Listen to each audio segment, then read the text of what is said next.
जी नाज़रीन, हेडलाइंस हमारे ठियों ज़िक्र कयूं त कोडिजी में लॉकडाउन बावजूद एहसास कफ़ालत सेंटर ते औरतुनि जी पीह सबबि कोरोना वायरस पकड़जण जो ख़दशो वधी वियो आहे। इन हवाले सां वीडियो लिंक ते तफ़सील ॿुधाइण लाइ आवाज़ टीवी जो रिपोर्टर परवेज़ गोपांग असां सां गॾु आहे। जी परवेज़।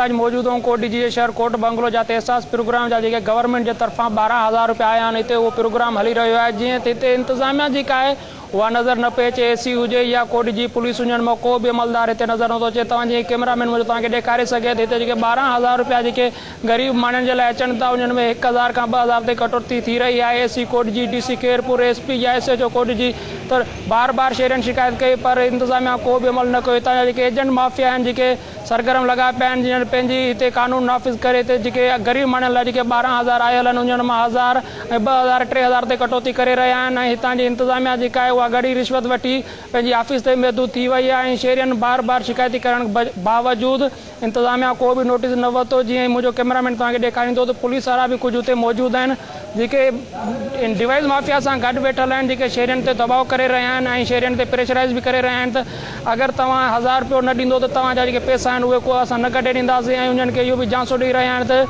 तव्हांजा पैसा न आया आहिनि। जॾहिं बि कोई आला अख़्तियारनि जो अमलो हिते अची रहियो आहे त हितां जेके एजेंट माफ़िया आहिनि जेके आहिनि उहे डिवाइस बंदि करे ऐं नेटवर्क जो प्रॉब्लम ॿुधाए डिवाइस बंदि था करे छॾनि ऐं शहरियुनि खे ॿिनि हथनि सां लूटी रहिया आहिनि।